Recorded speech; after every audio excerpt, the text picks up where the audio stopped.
8 a.m. ETEAST Rutherford, New Jersey.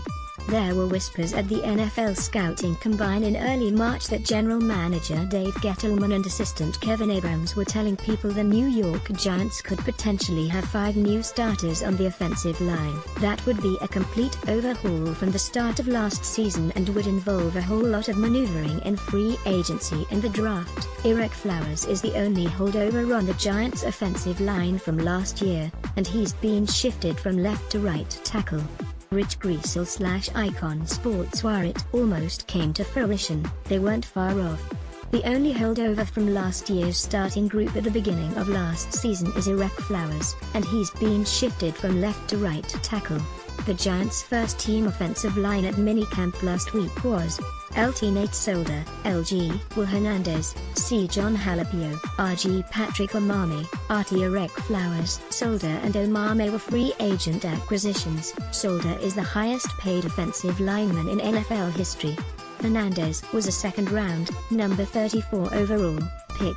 Halapio was a reserve with the Giants who started the final 6 games at guard. Flowers is a first-round pick who has struggled early in his career but is slightly better as a run blocker than pass protector. It's clear where they are headed with this group, especially after Halapio slid into the first team this spring. The Giants want a big, physical offensive line that can pound the ball when necessary and use the threat to set up play-action passes for quarterback Eli Manning. 4 of the 5 linemen who worked with the first team at minicamp are listed from 325 to 327 pounds, with Halapio, 315, the only exception. Their 324-pound average would have ranked 3rd behind only the Raiders and Chargers entering last season. The goal is offensive balance. The Giants haven't had that between the run and the pass for several years, in part because of their personnel on the offensive line. They took care of that this off-season and then spent the spring evaluating what the coaching staff had to work with, including rookie running back Saquon Barkley, who was selected with the No. 2 overall pick out of Penn State, in hope of laying the groundwork for a better running attack. With Shermer as the play caller, that likely means a varied approach built around zone blocking schemes. Typically we like to be multiple in our schemes, Shermer said recently. I think it starts by running zone plays. It's all starting to make sense. Gettleman's desire to get hog mollies, Shermer's desire to have physical offensive linemen, even the decision to have Halapio at center instead of Brett Jones, who started most of last season and was believed to be the frontrunner to start at the beginning of the off-season. Is listed at 6'2", 312. But that seems a stretch. He looks significantly smaller standing next to Halapio, who is the bigger, more physical player. Best moves, looming questions for all 32. Rams another dream team. Eagles?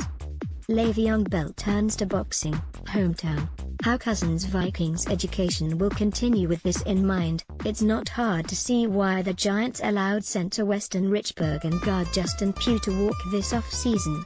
They didn't call Pugh and weren't in on Richburg either. Both former early-round picks of the Giants signed lucrative deals elsewhere where their athleticism and ability to get out in space were prioritized. The Giants apparently had something else in mind. Offensive line coach Hal Hunter said earlier this offseason the coaching staff was taking a wait-and-see approach with the running game.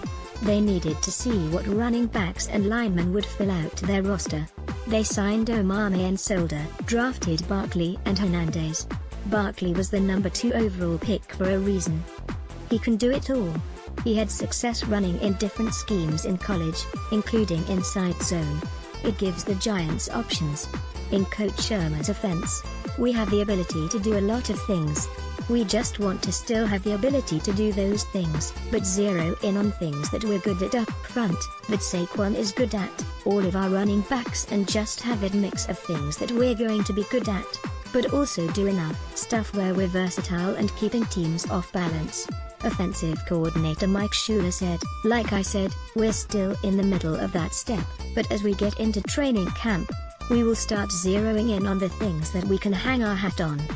The Giants relied heavily on a power scheme last year with pulling guard and inside zone for lead back Orleans Darkwa. He averaged 4.4 yards per carry, but the Giants rarely were consistently committed to the run. They finished 25th in rushing attempts. Only the Jacksonville Jaguars ran the ball more than Shermer's offense with the Minnesota Vikings. The Giants should be more committed to the run this season in Shermer's first season as head coach, even if they are still likely to be a pass-first team with Odell Beckham, Sterling Shepard and Devin Engram on the roster. But when they do run the ball, it will be behind a bigger and more physical offensive line. And that will be by design.